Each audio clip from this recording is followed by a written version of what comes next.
Yo, Smell from Holla Direct TV, Holla Direct Apparel, 8andskate.com. I'm back with another video. Tonight, what I wanted to do is touch on the differences between Adobe Illustrator and Adobe Photoshop.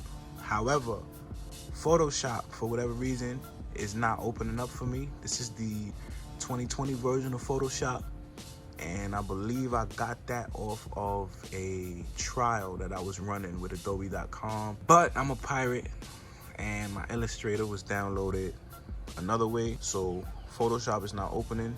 So I'm gonna have that video for y'all another time, but I'm still gonna break down some of the differences. I'm gonna open up Illustrator, and I'm gonna show you guys basically why you wanna go with Illustrator if you're doing something from home, like screen printing. All right, so look, let's just say we're in Photoshop right now.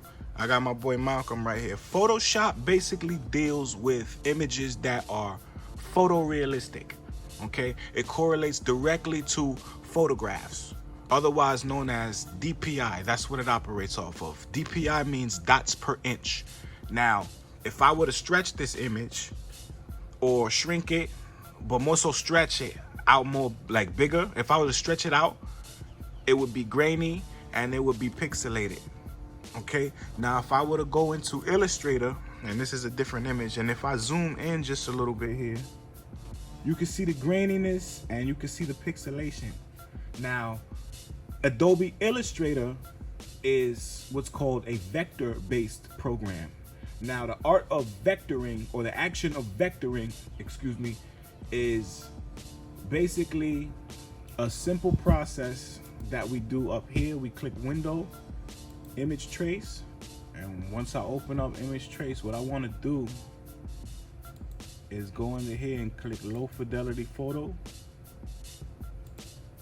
Now what that does is it cleans up that graininess. Let me zoom in a little bit. Y'all can see it. Y'all can see how clean it is, right?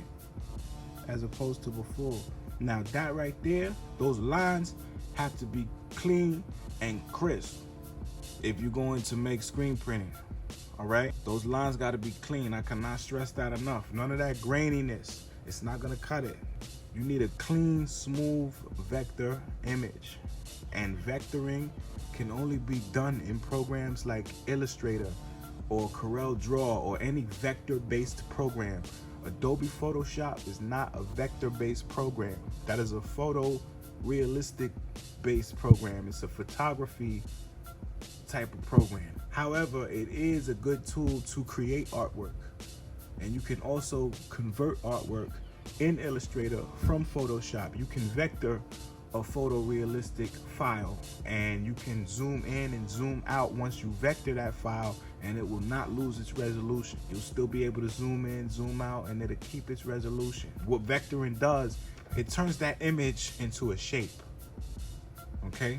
All vectoring is lines, fonts, shapes. That's all vectoring is. All of this is just shapes and lines.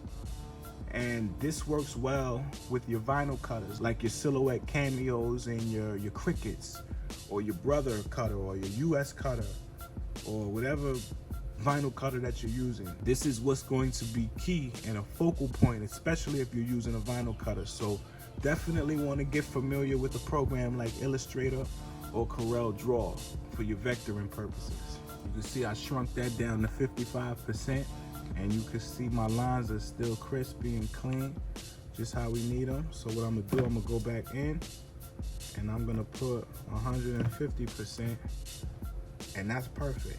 Those are perfect, smooth, crispy lines. That's just how we need it. I wouldn't accept anything less on my t-shirt, on my hoodie, on my decal. This is where you want to be right here. You want to be right here at all times. Adobe Illustrator, the art of vectoring. I don't know what just happened. I was going to do this one right here, but I mean, that's a pretty clean image. I could see the pixelation from here, but I don't think y'all can see it. So I'm not going to mess with that one. But basically, I don't even know where this one went. But look, moral of the story, Window, Image Trace, Low Fidelity Photo under your presets, and you should have some magic going on. I'm just teaching you how to vector, and you could charge a vector fee. If you got a customer and they send you this lion head and it's all grainy and pixelated, charge them a $20, $25 vector fee. Say you gotta clean it up, because they don't know how to do it. They don't know how to clean it up. You do. All right? They don't need to know that it only took you 1.5 minutes to clean that up. So what? It took you years to stumble upon Holla Direct TV so I could tell you this. All right? All right? Pause this right here. That's where you learn how to vector. Right here, Holla Direct TV. Listen, we pulling out all the stops. I'm showing y'all everything y'all need to know so y'all can be successful in y'all t-shirt businesses. Vectoring is a service. Just go ahead and charge them for it, and that's it. That's it. Don't complicate it. Don't take nothing from it. Don't add nothing to it. All right? I got to get out of here. I got about 8 shirts I need to complete before the night is over. It's Holla Direct Apparel, askate.com. It's Mel from Holla Direct TV. I'm going to see y'all next Thursday. What are you working on?